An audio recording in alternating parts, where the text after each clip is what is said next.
Bueno. Entonces, la idea para hoy es hablar un poco de áreas, y también si se quiere, si bien no sé si vamos a crear una cuenta mismo de eso, pero viene muy de la mano de las áreas de integrales. Integrales sobre superficie, integrales de campos escalares y o de campos vectoriales. Como le decía la vez pasada, seguimos en la línea de generalizar, extender todo lo que hicimos de curvas a superficies. ¿Sí?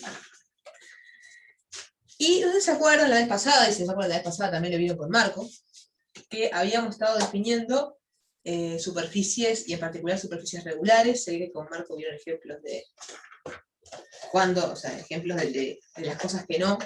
Yo conmigo vieron las cosas que sí, con él las cosas que no. O sea, superficies que no son regulares, ¿no? Funciones que pueden mandar todo un abierto de R2 en un punto, por ejemplo, y eso, bueno, no queremos que sea una superficie en el sentido estricto del término, por eso el concepto de regularidad. Y si se acuerdan de la definición de superficie regular, lo que le pedíamos a una superficie para que sea regular es que admita, o sea, había muchas maneras de decirlo, pero una era que admita plano tangente. Siempre, o sea, que sea regular en un punto es que admita plano tangente en ese punto. ¿Sí? Y en particular, hay muchas maneras de decir eso. Otra manera de pensarlo de, bueno, si admite un plano tangente, admite un vector normal, que ese vector normal no sea nulo. Y eso podía empezar también como que las coordenadas de gradiente de la parametrización sean el de I, porque son una base de plano tangente.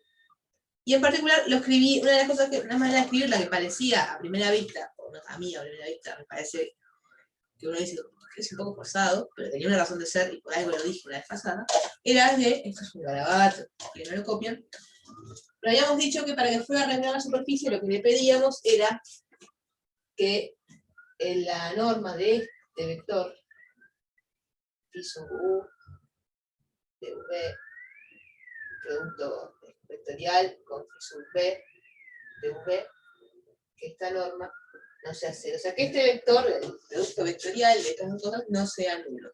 ¿Sí? Que es otra manera de decir que esos dos vectores justamente sean el de I, poner una base y que sea una tangente. Es todo doble. ¿No?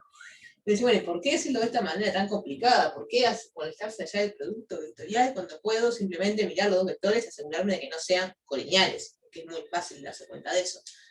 Bueno, porque esto tiene un saborcito, lo habíamos dicho la vez pasada, a la idea de regularidad en curvas. En curvas estudiábamos el módulo de la derivada, el módulo del vector derivada. Acá estudiamos el módulo de este otro vector.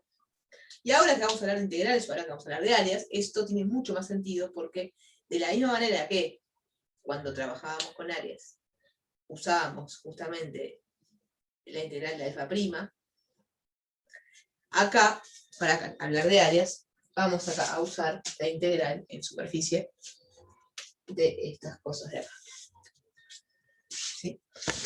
Así que bueno, me adelanto un pelitín al teórico, pero esa noción que vamos a usar hoy, y es muy sencilla, así que vale la pena definirla, que es el área de una superficie regular, parametrizada, con una cierta parametrización phi, ¿sí? Que sea inyectiva.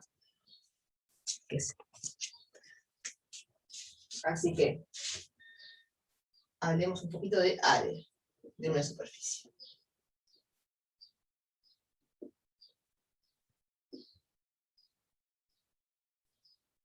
Lo que queremos ver es el área de una superficie, llamémosle S, a la superficie, que está parametrizada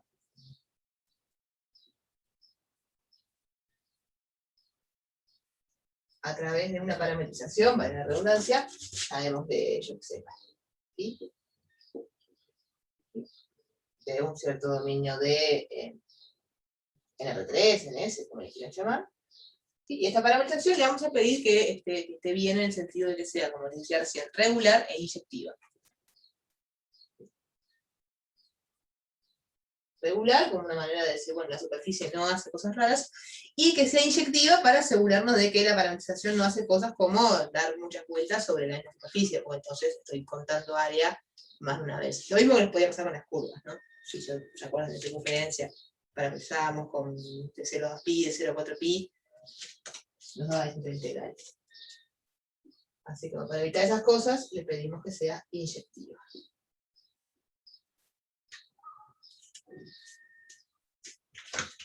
Y entonces, el área no va a ser nada más ni nada menos que la integral en dominio de la parametrización, ¿sí? Cuando quiero hacer el área de toda la superficie, integral en todo ese dominio, integral doble, porque se recuerdan que está, no lo puse, pero está en R2. Opa, ahí la de afuera. Vale. Sí, está en R2 y es la integral de. Yo cambié el nombre de la parametrización.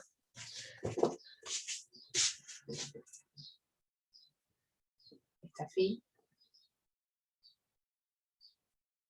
sub u, dv, producto vectorial, phi sub b, dv, du, dv. Esa es la definición que estamos buscando. Hola Valeria, estamos hablando un poquito de área, de superficies, ¿sí? Para trabajar con ejercicios de ese estilo del práctico 8. Es un poquito adelantadito de lo que van a hacer en el teórico dentro de un rato.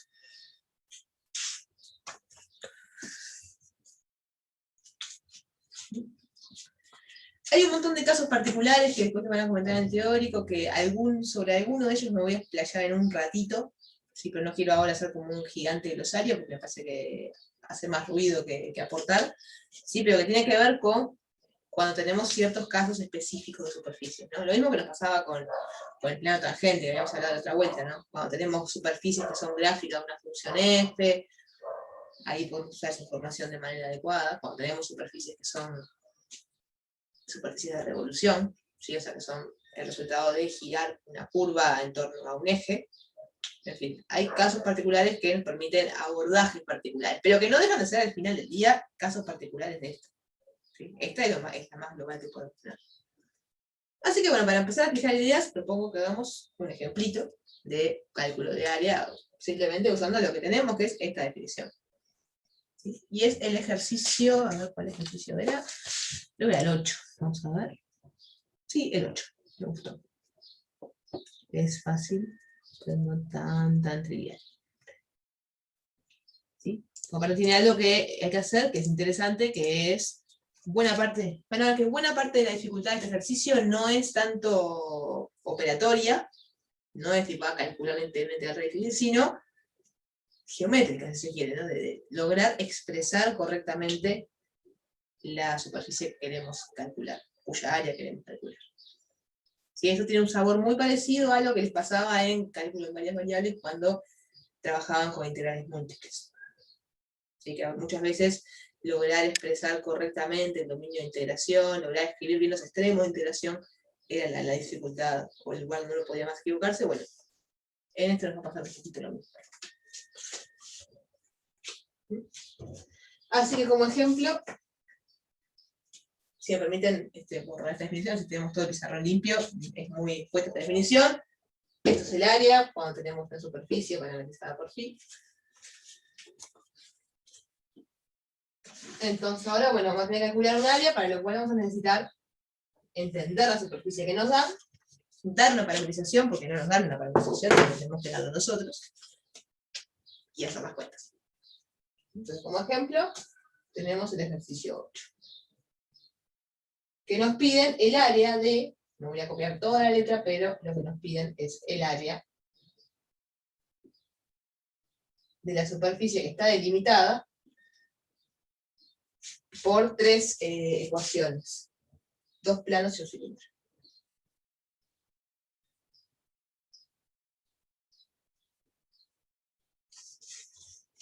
Que son el plano z igual 0, el plano z igual i, creo que era, o z igual x, z igual i, no importa, pero ahora me fijo por las dudas. Y el cilindro x cuadrado más y cuadrado igual a al cuadrado, donde a es una constante arbitraria. Un cilindro. Esto a no se lo dice, pero claramente a tiene que ser no 0. Si no, no hay cilindro ninguno.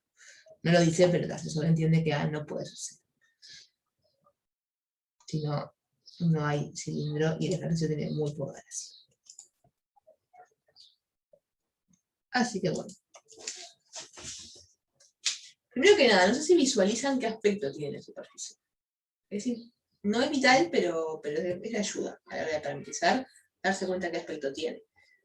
¿Sí? Uno puede ayudar, ahí pueden hacer con GeoGebra si quieren, yo voy a intentar hacer el dibujo, aunque me va a quedar horrendo. Es decir, bueno, situación de la vida real, o mejor dicho, situación de parcial, que es lo más lejos de la vida real que se puede estar. Pero bueno, situación de estoy con el papel y tengo que darme cuenta qué es esto. Entonces, vamos a dibujar y nos va a quedar horrible, ¿no? Tenemos los ejes. Capaz que ustedes quedan, yo digo no va a quedar horrible, a mí me va a quedar horrible. Ustedes capaz que les queda re bien.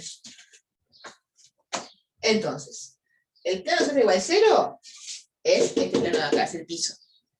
Después, el plano Z igual I es un plano que va a ser, va a contener al eje de las X, ¿no? Por ejemplo, cuando I es 0 y X Z es 0 y es 0, y X cosa cualquiera, o sea, este eje está contenido en el plano, y es todo un plano que es así, ¿no? Este es el corte del plano con el eje,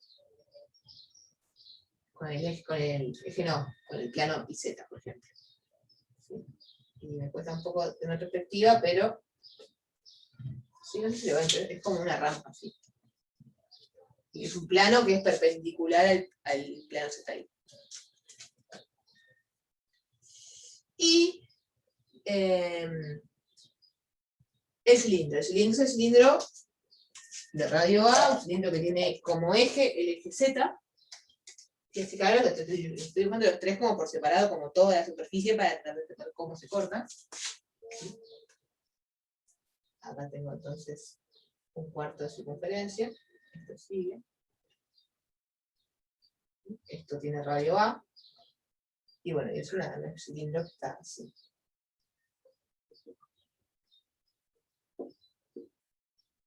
Esto es horrible, pero nos da un poquito de idea de cómo interactúan estas tres superficies. ¿Sí? Básicamente el cilindro está todo vertical, o sea, tiene partes que están por debajo del plano Z igual 0, por arriba del plano Z igual 0. ¿Sí? A su vez, este plano yo acá no lo estoy dibujando, pero por supuesto que este plano sigue, también tiene partes que están por debajo del Z igual 0. ¿Sí? Y de hecho, todas las figuras que tenemos involucradas, todas las superficies que tenemos involucradas, son simétricas. ¿Sí? Hay mucha simetría acá con respecto a, por ejemplo, el plano XZ. ¿Sí? Perdón. Sí, no está bien, la superficie. No, con el plano XZ no, perdón, porque la superficie no. Pero si tienen simetría central con respecto al origen. ¿Por qué nos sirve saber esto? Bueno, porque entonces la superficie resultante también va a tener ese tipo de simetría. Y de hecho, la superficie lo que va a pasar es que, es como que imagínense que tienen el cilindro, que lo truncaron con ese plano medio diagonal, que es el plano I igual Z, ¿sí? Y a su vez también con el plano horizontal. Entonces les quedó el plano horizontal y el plano diagonal, y el cilindro, y el cilindro quedó truncado de modo tal que hay un cacho de cilindro que va a estar de este lado y un cacho de cilindro que va a estar de este otro lado. O sea, un cacho de cilindro que va a estar por arriba del piso y un cacho de cilindro que va a estar por debajo del piso. O sea, la superficie sería una cosa más o menos así. A ver si me sale bien este dibujo. Estuve practicando y todo, pero no sé. Pero vendría a ser como que tienen, ¿no? Por ejemplo, acá van a tener un cacho de cilindro que va desde el piso y que sube hasta que es rebanado por el plano diagonal, o sea, tienen algo así, que sube. En realidad no es todo, es la mitad. Hasta acá, es rebanado por el plano diagonal.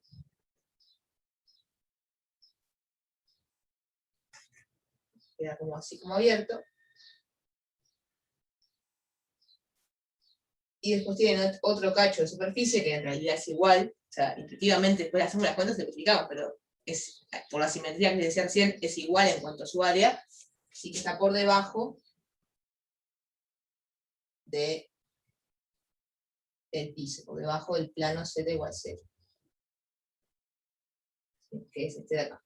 Que este va a seguir hacia arriba. Claramente tengo problemas con lo que iría punteado y lo que no iría punteado. No, esto iría punteado porque está por debajo. Queda como por detrás de esto escondido.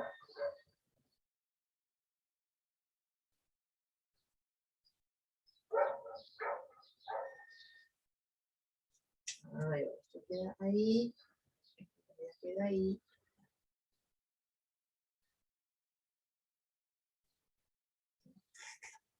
Ahí está. Y esto en realidad quedó así. Y así. Aquí los cachos. ¿Sí?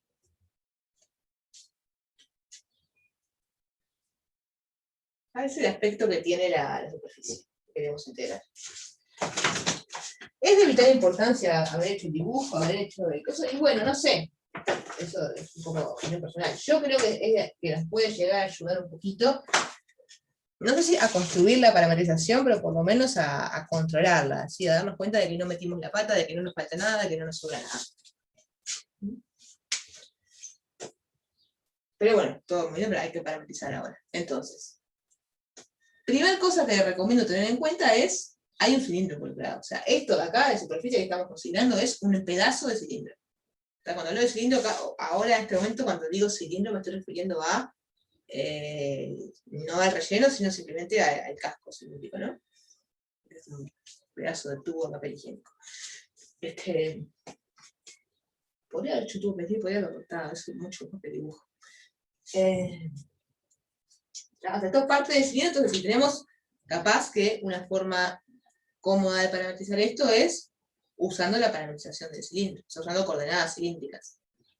Hay que ver después si los planos, o sea, las otras extensiones que tenemos, se expresan de manera conveniente con las coordenadas cilíndricas. Pero sí, ahora que sí, porque vieron que las coordenadas cilíndricas son bastante amigables, y más cuando una de los planos que tenemos es z igual a 0, que justo las coordenadas cilíndricas con eje en el eje z, a la variable z la dejan igual. Así que, intuitivamente, sospechamos que las coordenadas cilíndricas pueden andar bien acá.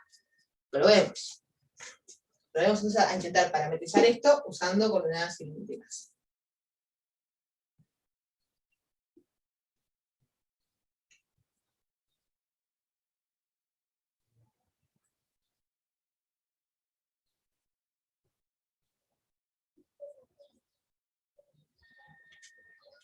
¿Sí? Entonces, cuando digo coordenadas cilíndricas, recuerden que la idea es decir, bueno, X es un cierto radio por el coseno de tita, Y es el radio por seno de tita, Z es Z. Y en este caso, en realidad, el radio es fijo, el radio es A. Sí, el radio no va a ser una variable de mi parametrización, va a ser una constante. ¿Qué es lo que va a variar? El ángulo y Z. Es decir, cualquier punto del cilindro yo lo puedo construir indicando el ángulo que tengo que moverme con respecto al eje X y la altura a la cual tengo que levantarme en el eje Z. Y con eso ya sabiendo que estoy en un cilindro de radio A, me alcanza. Así que, eso mismo es lo que vamos a hacer para parametrizar. Digo, bueno, yo voy a dar una parametrización phi, ¿sí? Que ahora vemos qué dominio tiene. Pero la idea es que phi, acá podemos poner phi de v, que es como más convencional. Yo, si me permiten, por esta vez, voy a poner de nombre tita z. ¿Sí? Simplemente para como recordarnos quién es quién. O sea, que tita representa el ángulo y z representa la altura. Entonces, las coordenadas cilíndricas dijimos que esto debe ir a parar en x y z, donde x es a por coseno de tita,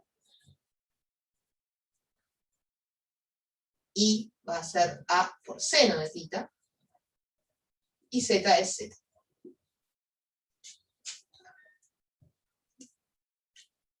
Claro, con esta fórmula yo puedo expresar cualquier punto del cilindro de radio A.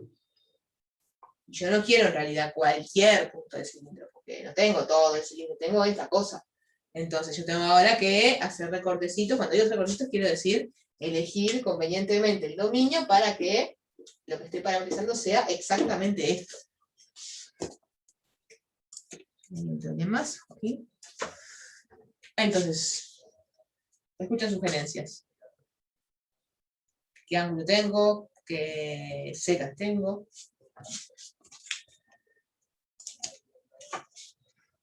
Por ahora le voy a poner un nombre dummy, que es D. Es un cierto D. Hay que ver quién es D.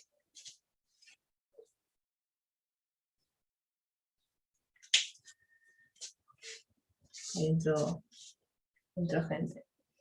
El equipo de las 4:30, sé que tienen clase hasta 4:30 o algo. Aquí Martín que está entrando ahora.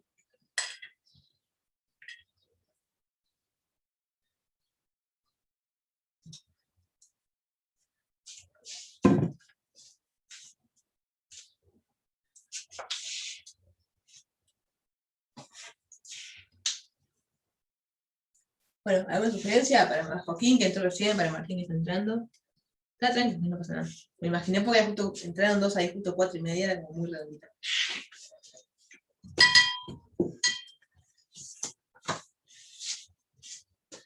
Pero Martín quedó ahí colgado, quedó como joining, no entró nunca. Para Joaquín que entró recién y para el sistema estamos trabajando con el ejercicio 8, estamos activando áreas y para eso todavía no usamos nada nuevo, en realidad estamos parametrizando esta superficie de acá, que es la superficie delimitada por estas cosas, y tratando de que me cuenten, ahí entró Martín por otra cuenta, a ver si me dicen cómo la parametrizamos. Ya encontramos la fórmula, que son coordenadas cilíndricas, porque son pedazos de cilindro, pero hay que ver lo que serían los extremos de integración, lo que sería el dominio ajustado de manera tal que esto sea realmente la superficie. Ahí entra Martín, bienvenido Martín.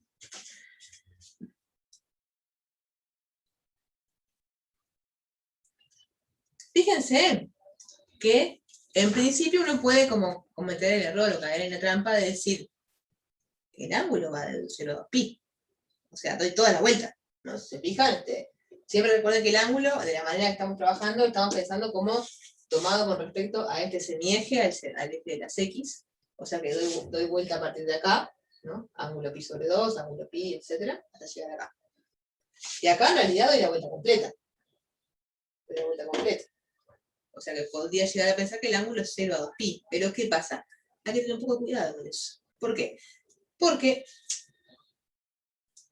si no, no quiero hacer las cuentas y caerme a hacer las cuentas, pero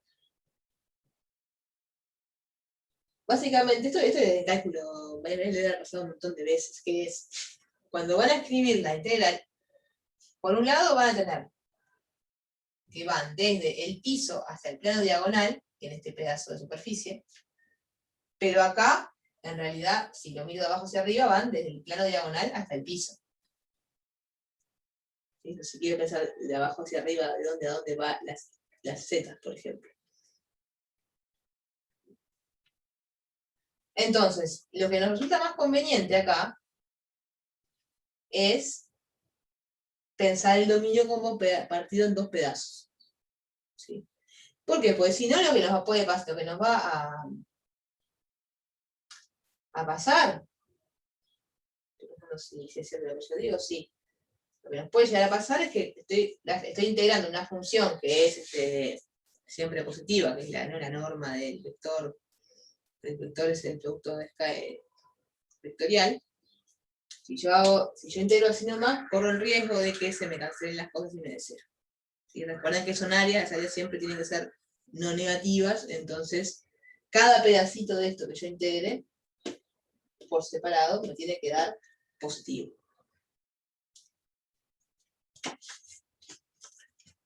Entonces, bueno, lo que vamos a hacer es tomar D como D1 unión D2.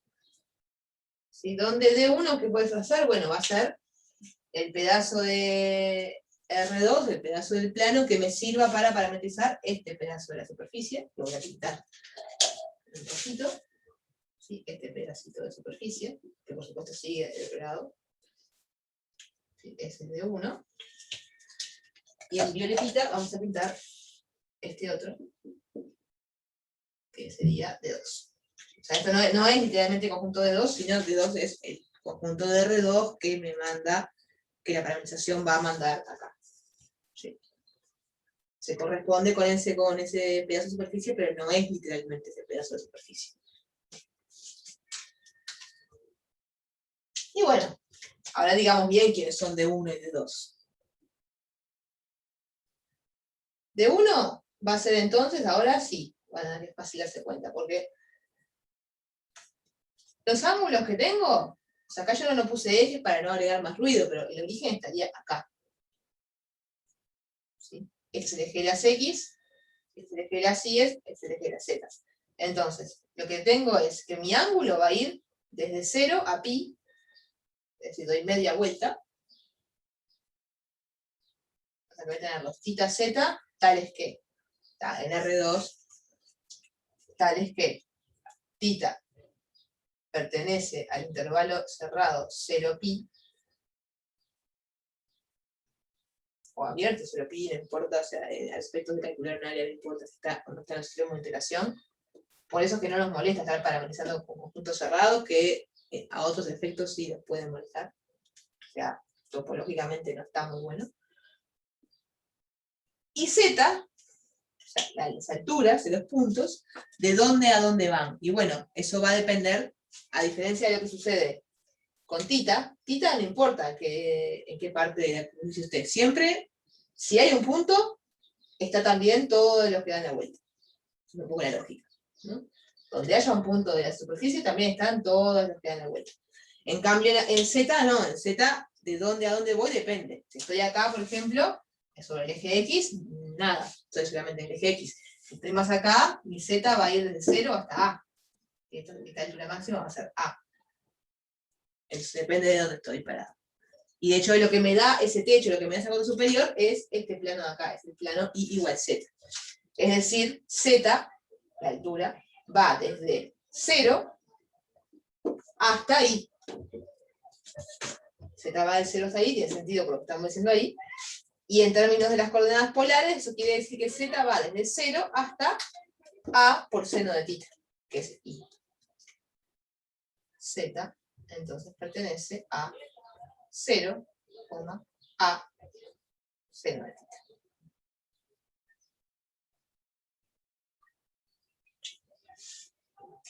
Y algo parecido nos va a pasar con D2. D2 es la otra parte del conjunto.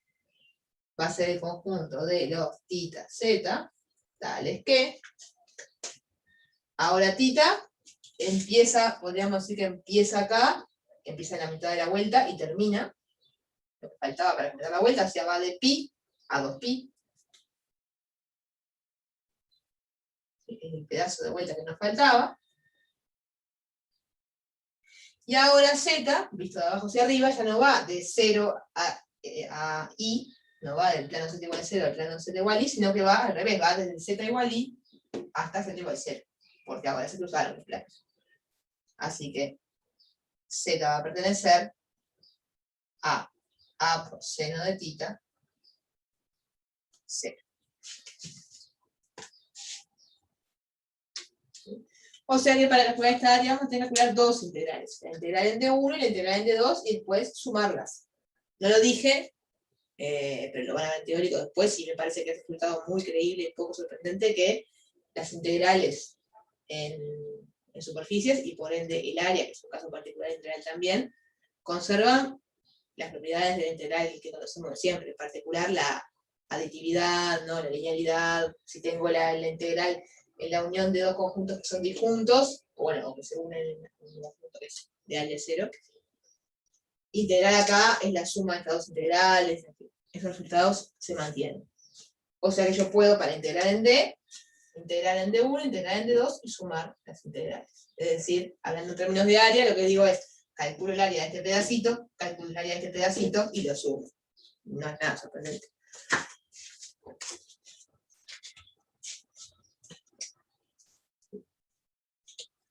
Y bueno, Para los que llegaron después, que no lo hayan visto, les recuerdo que el área es la integral del producto vectorial que habíamos usado para definir la regularidad, el producto vectorial de phi sub tita con phi sub z.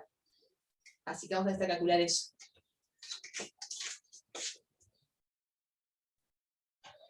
Sí. Phi sub tita, o sea, la derivada de phi con respecto a la variable tita. Esto es muy sencillo de calcular, es derivar esto nomás. Me va a quedar menos a coseno de tita, a por coseno de tita, 0. Estoy derivando z con respecto a tita. Y la otra derivada parcial, o sea, la derivada con respecto a z, en tita z me va a dar, acá me va a dar 0, acá me va a dar 0 porque no dependen de z. Y en la última coordenada me va a dar 1, porque estoy derivando la función z. Y bueno, después tenemos que hacer el producto vectorial de esto. ¿Ya se acuerdan del determinante famoso aquel? Es muy sencillo, porque además recuerden que el producto vectorial siempre es perpendicular a los vectores involucrados. Así que si es perpendicular a este vector, quiere decir, si es perpendicular a un vector que es vertical, va a ser un vector horizontal. O sea, va a ser un vector que va a estar en el piso. La tercera coordenada va a ser 0, sí o sí. De hecho, bueno, chequémoslo empíricamente. Hagamos una cuenta. Comentario interesante, esta cuenta es muy, la pueden después reciclar un montón de veces, porque esto, acá no estoy usando para nada el dominio súper específico que encontramos. Estoy trabajando simplemente con la definición de esta parametrización, o sea, estoy trabajando con las coordenadas cilíndricas. Entonces, después tienen que hacer otro ejercicio en el cual también trabajan con coordenadas cilíndricas, también parametrizan de esta manera. Digo, a menos de capaz que el A puede cambiar, capaz que tiene un valor concreto, pero a grandes rasgos, estas cuentas y el valor de este producto los pueden reutilizar. Pero no hace falta que... Son como esas cuentas que son muy cliché, que aparecen siempre y que después el resultado lo usan. Chao. Esto de acá me va a dar, tenemos E1, E2, E3, menos A seno de tita, se me fue la mano por el reflejamiento, E2 coseno de tita, tiene 3, 0, y acá 0, 0, 1. Entonces,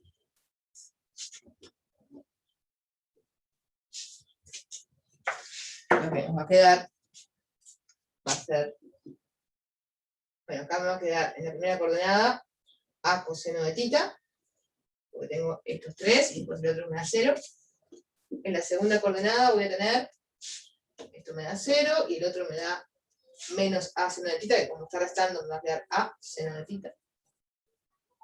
Y por último, 0, que lo dije hoy geométricamente, pero además hacen la cuenta y van a ver que acá está 0 y acá está 0. Y bueno, y esto tiene norma, si calculan la norma les da A. ¿Sí? Porque les queda la identidad trigonométrica que prometí usar todas las clases y sigo cumpliendo, que es que coseno de tita más coseno al cuadrado de tita más seno al cuadrado de tita da 1.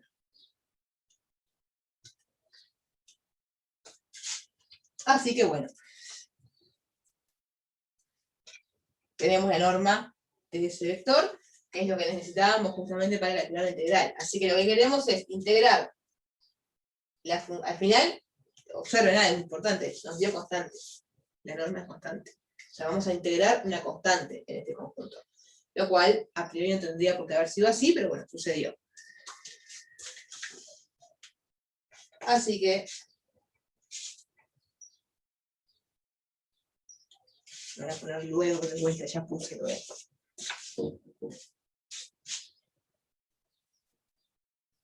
Por lo tanto, el área que estamos buscando, el área de la superficie, área de S, que dijimos que era la integral en el conjunto D, de la norma de esto de acá, o sea, la integral de la constante A en el conjunto D, que como lo tenemos separado en dos, digo, es la integral en D1 de A, más la integral en D2 de A.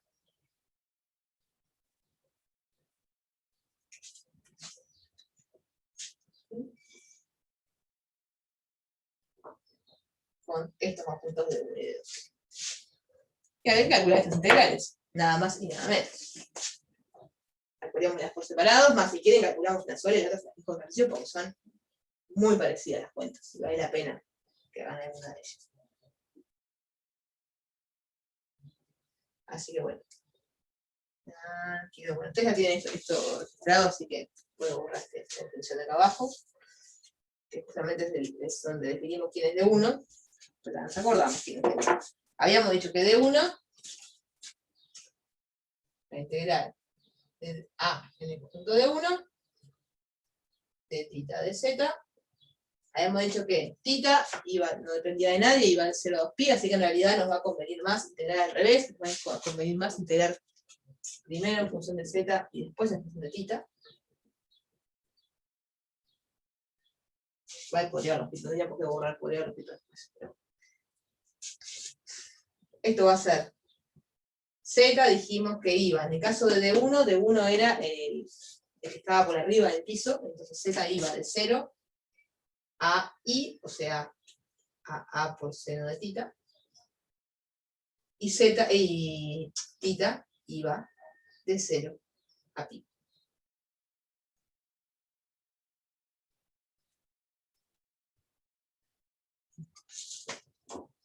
¿Qué es la integral que tenemos que hacer? Primera integral, estamos integrando una constante, o sea que simplemente lo que estoy haciendo es multiplicar la constante por la longitud de este intervalo, o sea, por a seno de θ. Así que me va a quedar la integral de 0 a pi de a por a, o sea, a cuadrado, por seno de θ. Después, una primitiva para seno de θ es menos coseno. Así que esto va a ser menos a cuadrado por coseno de θ, evaluado entre pi y 0. Coseno de pi me da menos 1, con el menos me queda 1, o sea que queda a cuadrado. Y después coseno de 0 me da menos 1, perdón, me da 1, pero esto es negativo, así que me da menos 1, pero estoy restando, así que me da 1. Por a cuadrado. Pero me queda a cuadrado más a cuadrado. O sea, 2a cuadrado. ¿Sí?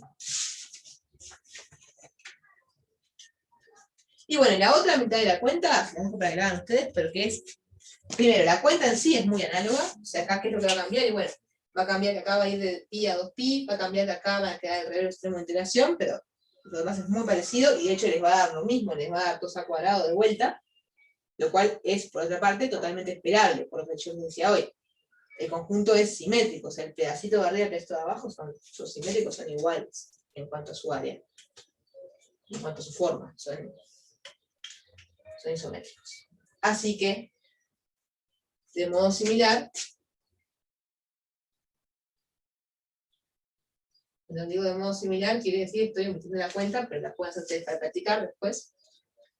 La integral entre 2 de a respecto a z respecto a θ también da 2a cuadrado, y por lo tanto, de todo esto de acá, digo que la integral que estamos buscando, o sea, el área de toda la superficie, me va a dar 4 por a al cuadrado. Solo para fijar ideas, si fuera el cilindro unitario, estaríamos diciendo que el área da 4.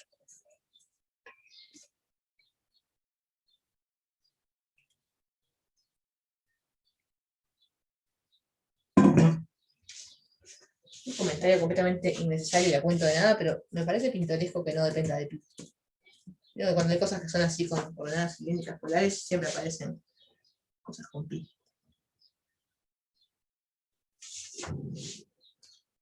Me muevo así, dejo el pizarrón. Hasta acá venimos bien, ¿se entendió? Cualquier pregunta, cosa, no duden en pararme. Yo, si no, no me dicen nada, yo sigo hablando, sigo hablando. Sí, por ahora bien. Buenas. ¿Por qué me pasaste a pegarme el suelo? Así me cayó una cosa de un punto. Bien.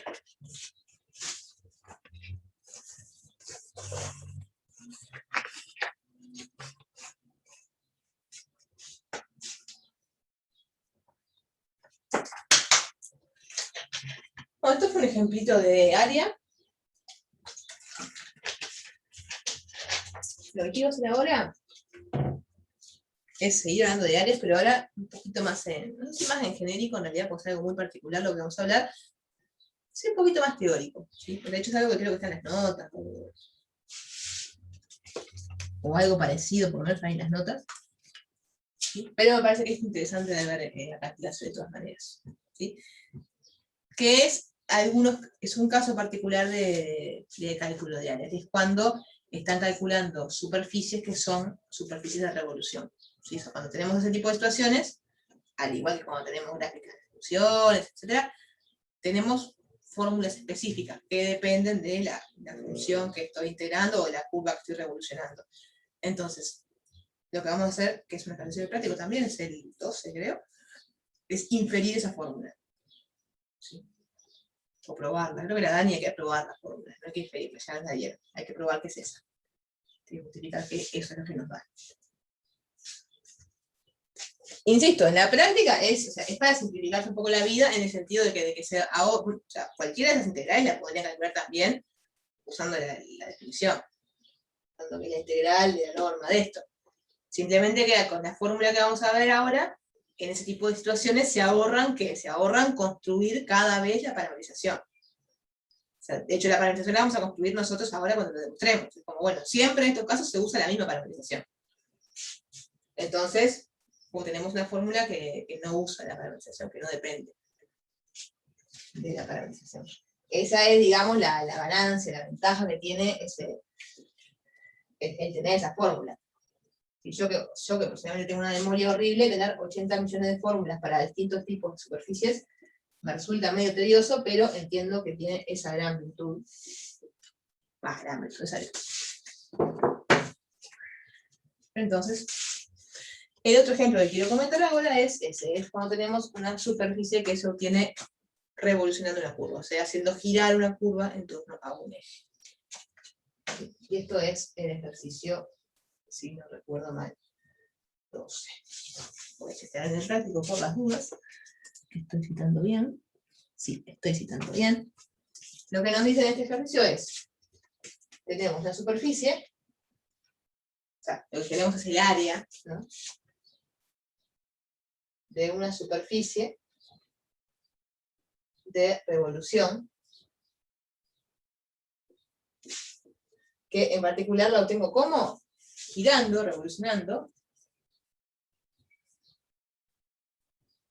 la gráfica, o sea, una curva, que es la gráfica de una función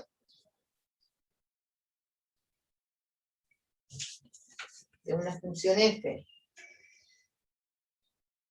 que está definida en un intervalo AB en R, una función real, ¿sí?, que para hacer cuenta con el práctico le ponen como algo como z igual f de x.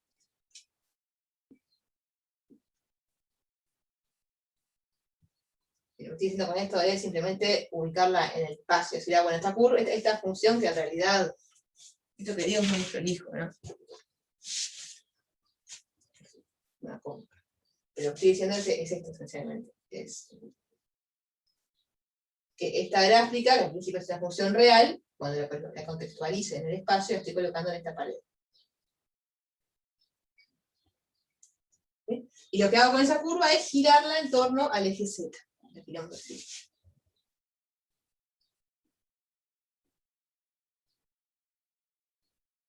Al eje Z. Entonces, esto es hermoso, va a la de mis capacidades de dibujo. o una incapacidad de dibujo. O sea, esa curva lo que hago es hacerla girar, ¿no? Este punto, por ejemplo, lo hago girar en torno a todo el eje Z. Ese punto también lo hago girar en torno a todo el eje Z. Y lo mismo con toda la curva, lo hago girar en torno al eje Z, me voy a quedar acá otro pedazo de curva. Aquí. Después hago cualquier cosa la curva, yo acá la dibujo un poquito medio como parabólica para simplificarme la gráfica, pero puedo hacer cualquier cosa.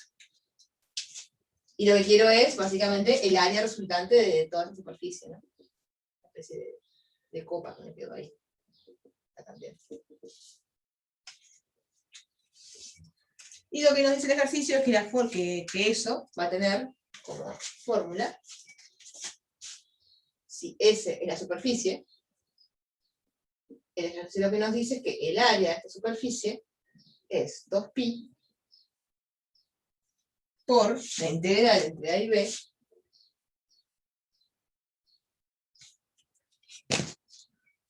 de, de U en la variable, de U menos F' de U al cuadrado de U. Está blanco afuera, que salió, no sé qué pasó, pero ahí entró. Bueno, eso es lo que tenemos que probar, ¿sí? Esta fórmula. Observen lo que les decía recién, ¿no? Ventajas, esto acá no hay ninguna parametrización. Lo que uso es la propia f. O sea, la propia función, la propia expresión de esta curvita de acá. Es todo lo que uso. Y bueno, después integro eso, derivo, lo que sea. Por supuesto no lo dijimos, pero bueno, estamos suponiendo que la función f es derivable. Si no, no podemos derivar. O por lo menos que sea derivable a trozos. Porque si última si tiene puntitos donde no es derivable, puedo segmentar en pedacitos. Es la ventaja de estar integrando. Pero bueno, a menos de eso, esta es la forma.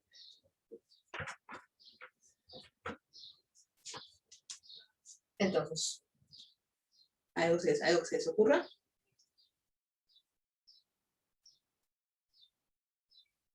Yo tengo como observación que esto tiene un aire, tremendo aire, a lo que hicimos hace 10 minutos, ¿no?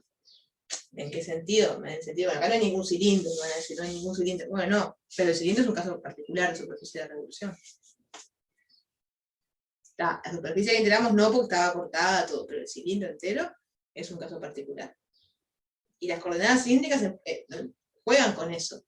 Porque me dicen, bueno, si yo estoy haciendo girar ese cilindro, no estoy haciendo girar. O sea, en el caso del cilindro, de hecho, lo que estoy haciendo girar es una recta vertical. Tengo una recta vertical y la hago girar en torno a un eje que también es vertical, entonces obtengo un cilindro.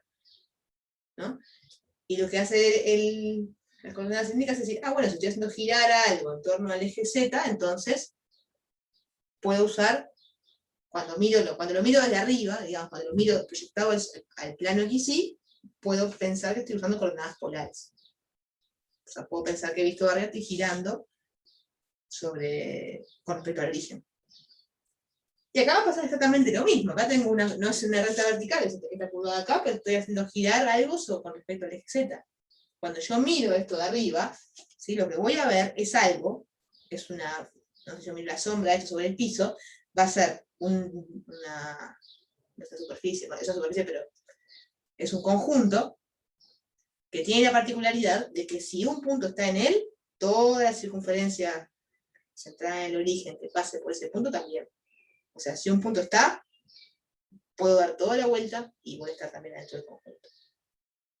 O sea, mi conjunto, siempre que tenga una superficie que sea de revolución con respecto al eje Z, cuando yo lo mire desde arriba, entonces esto es un garabato, después, bueno, si quieren, voy a tener cosas que van a ser, por decirlo de alguna manera, de este estilo. No puedo tener cosas, puede ser algo así. No puede ser, por ejemplo, algo así. ¿Por qué? Porque yo agarro este punto, y cuando hago la circunferencia, pim, me salí del conjunto. Y entonces no estaba rotando con respecto al eje Z, no estaba rotando visto desde arriba con respecto al origen.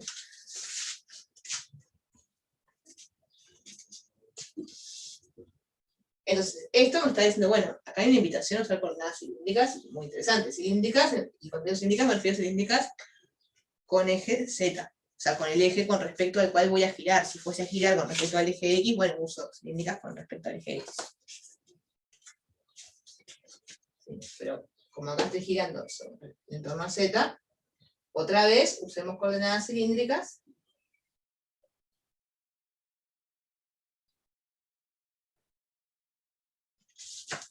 en torno al eje Z.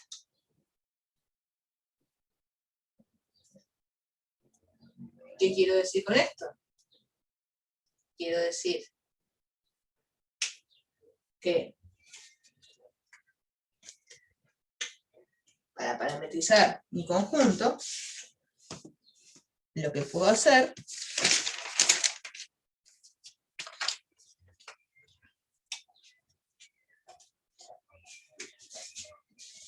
es decir,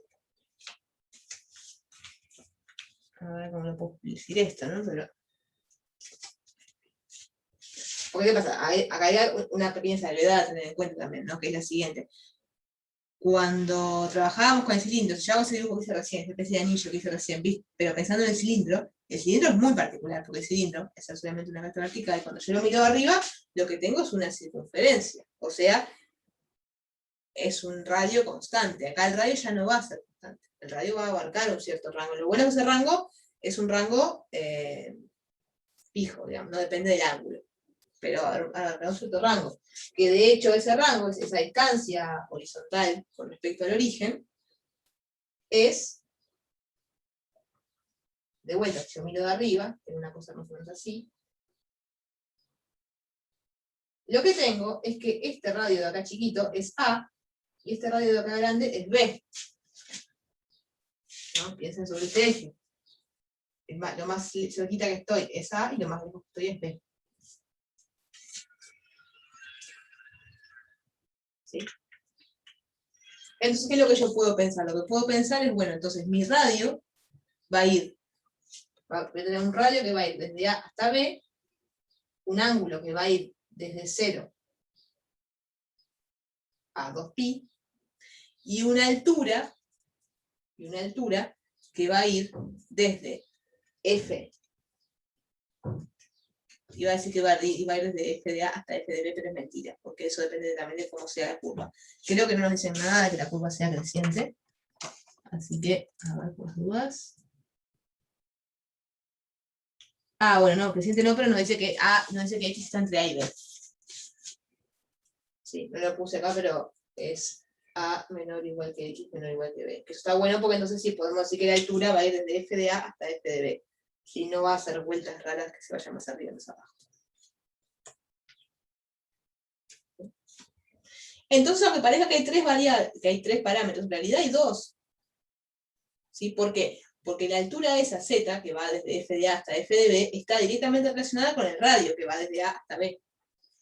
Se mueven de la mano. Cuando yo tenga un punto que está acá, su altura va a ser F de ese punto. Entonces, eso me motiva a tomar una parametrización que es la siguiente. Puedo decir que tengo phi de V. Mi perro que se acaba de poner el pies.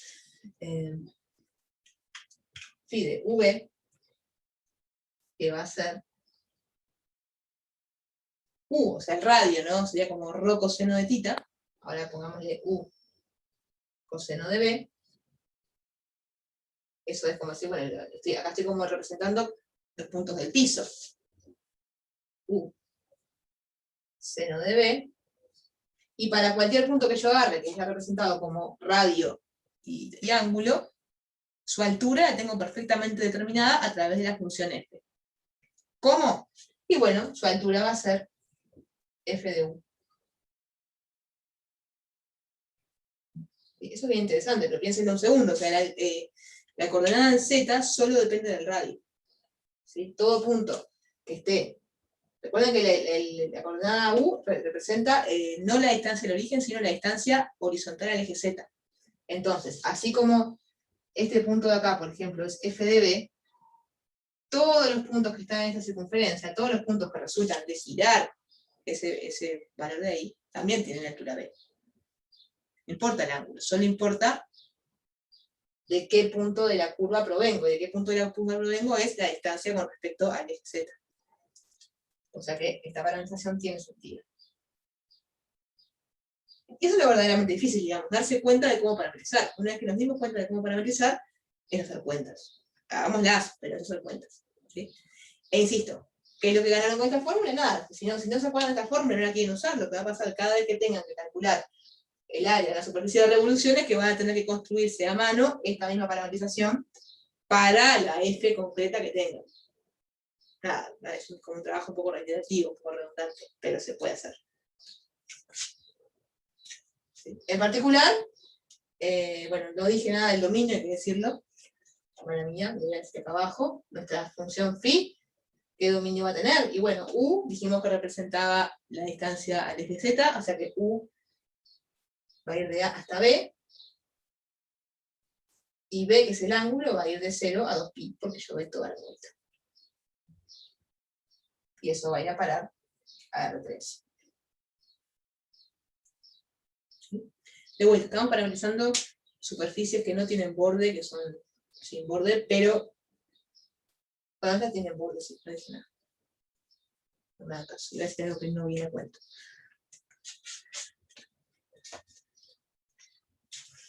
Y lo que nos queda ahora por hacer entonces es calcular el área, y para ello vamos a necesitar calcular, de vuelta, las derivadas parciales de la parametrización, el producto vectorial, y la norma del producto vectorial, y la integral de la norma del producto vectorial. Nada, pero hasta llegar a la formulita. Entonces, phi sub U de V va a ser, vamos acá respecto a U, me va a quedar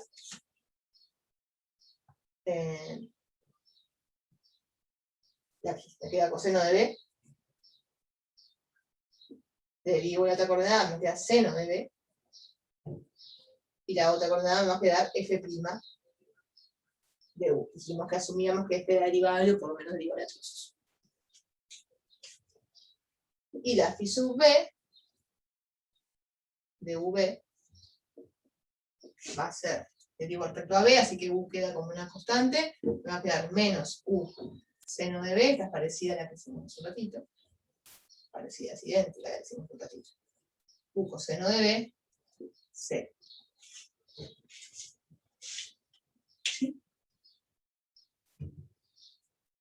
Y bueno, lo mismo de hoy, no hacemos el producto, bueno, no mentira, lo mismo de hoy porque ahora no nos quedó vertical, pero hacemos el producto vectorial, phi de U con phi de B, y nos queda el determinante. No quería, pero voy a borrar el dibujito y voy a borrar la fórmula, porque si no, va a quedar todo dibujado. Igual ya va a aparecer la fórmula de delta. Y va a aparecer con pleno conocimiento de causa. ¿Sí? Acá nos queda Q, dijimos, así que va a ser coseno de B, seno de B, f' de U, y acá me queda menos U seno de B, U coseno de B, C. Ahí cuando hagamos el determinante, nos va a quedar, acá nos va a quedar 0, acá nos queda U por coseno de B por f' de U, este de acá, que en realidad es menos porque estoy restando. En la segunda coordenada me va a aparecer este por F, o sea, menos U seno de B, f' de U, que esto cuando hagamos la norma tiene una pinta de que se van a ir con la propiedad trigonométrica que usamos todas las clases. Y en la otra me da 0, porque tengo 0 acá. Y en la tercera coordenada me va a quedar menos U por seno cuadrado de B, en realidad más, porque es que se resta, así que U por seno cuadrado de B, más U por coseno cuadrado de B. O sea, propiedad trigonométrica mediante, me va a quedar U. Y bueno, entonces la norma de esto, la norma de phi sub U, acá estoy omitiendo poner de V y de V, ¿no? Debería poner esto realmente, pero muchas veces por brevedad lo omitimos, pero lo correcto es poner esto, evaluado en el punto V. ¿Sí? Me va a quedar, bueno, es la suma de los cuadrados de estas cosas, tomando raíz cuadrada, me va a quedar la raíz de esto al cuadrado, más esto al cuadrado, lo que les decía hoy, me va a quedar u cuadrado por coseno cuadrado de b por f' cuadrado, más u cuadrado por seno cuadrado de f' cuadrado, o sea, u cuadrado por f' de u al cuadrado, y acá aparece u cuadrado. Y acá ya se empieza a ver como ahí en la mano, ¿no? U cuadrado está con el factor común, así que puedo sacarlo con el factor común y puedo sacarlo para afuera de la raíz, simplemente tomando la raíz cuadrada de u cuadrado. Que además, como a y b son positivos, no lo dice, pero ahora hacemos un comentario de por qué podemos asumir que son positivos. Ya, si asumo que a y b son positivos, entonces u siempre va a ser positivo. Así que puedo decir, si yo sé que u siempre es no negativo, de hecho es positivo, puedo decir que esto es u por la raíz cuadrada de f' de u cuadrado más 1. Acá tengo un temita de signo, ¿o no? No, está bien, ¿no? Sí. Está bien, creo que está bien lo que puse ahí. No me acuerdo, está bien cuando copié la fórmula hoy temprano, creo que había puesto un menos que no iba, pero que hice el ejercicio. Ah, está bien, es un más. No sé si puse más o menos en la cosa, pero es un más. Está bien. Y ahora simplemente la única observación que nos falta hacer es que nos pedían la fórmula para el área, y bueno, el área de S es la integral de esta cosa. El área de S va a ser la integral de esto, esta expresión, donde en el dominio de la parametrización, que el dominio de la parametrización habíamos visto hoy que era, ¿se acuerdan que habíamos dicho que U iba de A hasta B, y que θ iba de 0 a 2π?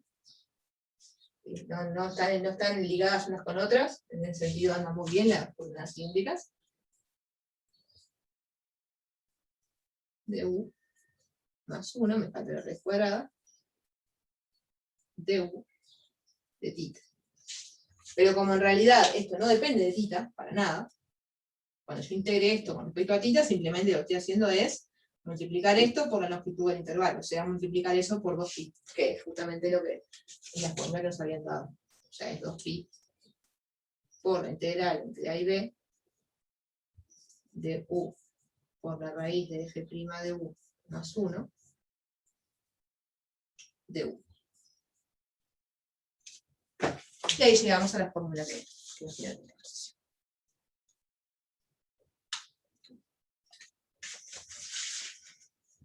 ¿Sí?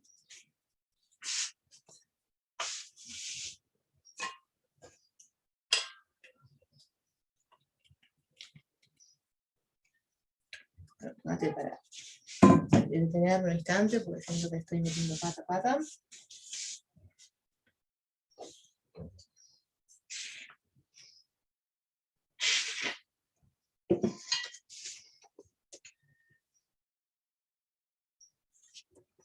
Una pregunta en esto.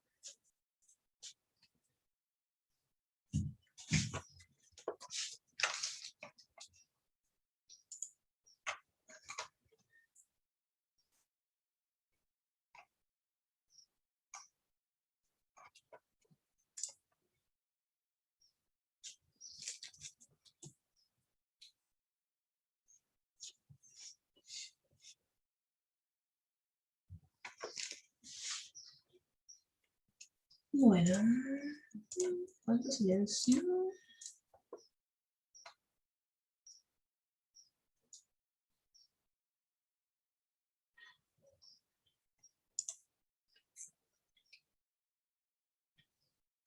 No, estaba pensando que hay un ejercicio que me parece interesante, pero no quiero seguir tan tirando fórmulas que adelantadas al teórico. Me quedó un comentario pendiente, ya que me gusta pendiente, sí. Que yo dije hoy muy ligeramente cuando tomé acá U igual 0, igual, U mayor a 0. Y dije, bueno, podemos suponer que A y B son mayores a 0, de hecho, busqué todo el tiempo así. Te van a decir, bueno, ¿y por qué puedo suponer esto? Y bueno, porque en realidad, cuando yo pienso que estoy revolucionando la superficie en torno al eje Z,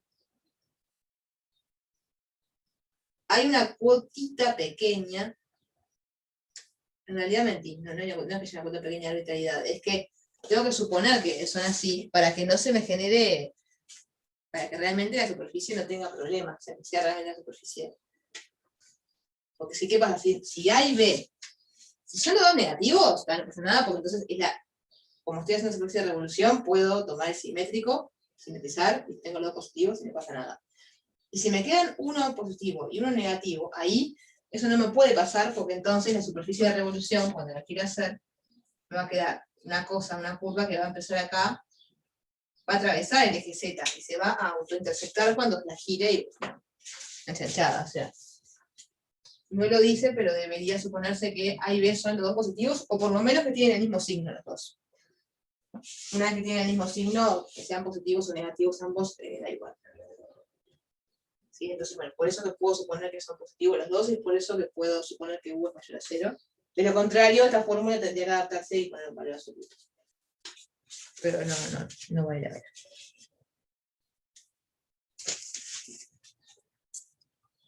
¿Sí? Otro comentario que quería hacer, tengo anotado, a ver, sí.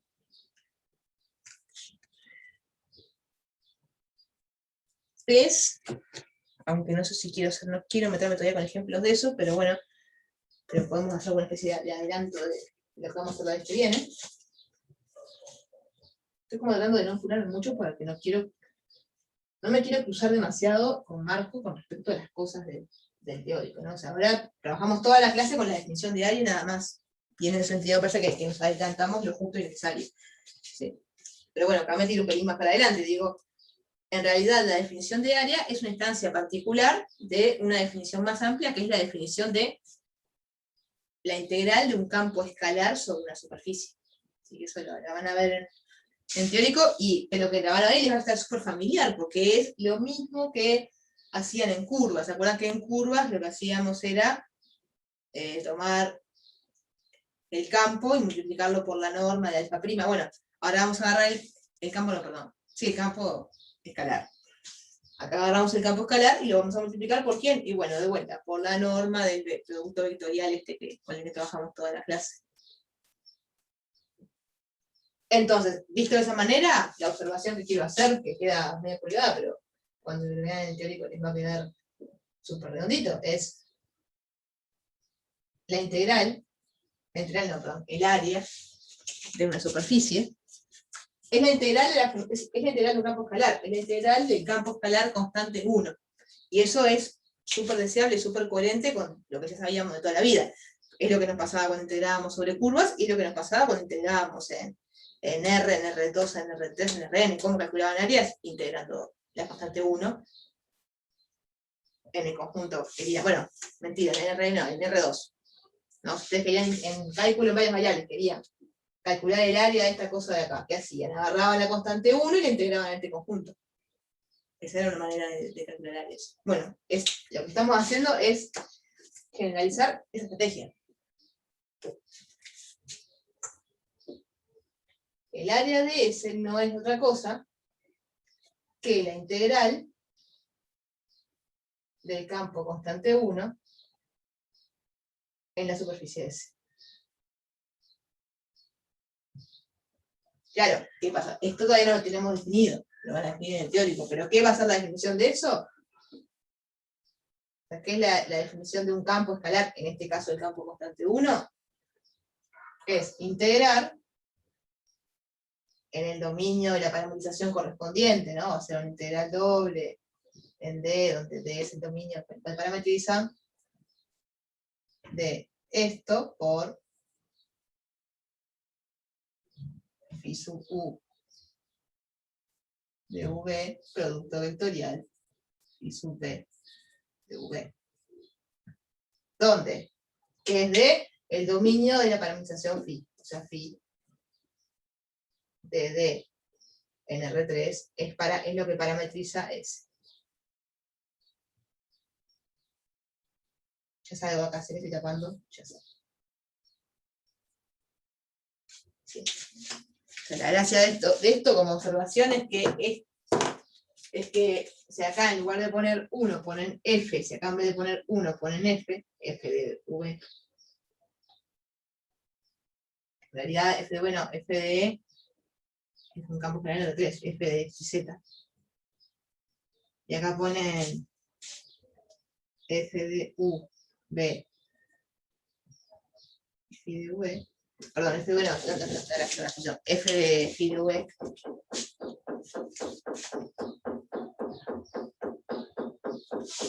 Es la definición de un integral, en general, el integral de campos escalares. O sea, 1, la constante 1 es un caso muy específico del campo escalar, y ese campo escalar cuando lo integran les devuelve el área. Que en ese sentido se parece conceptualmente a lo que ya sabemos.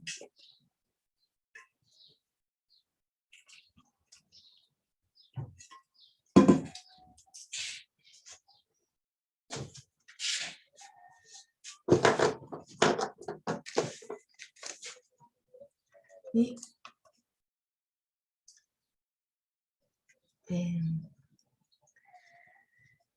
bien, llegado a este punto, por hoy no quiero decir nada súper vital. Voy a parar de grabar. Acá estamos quedando arriba, en estos.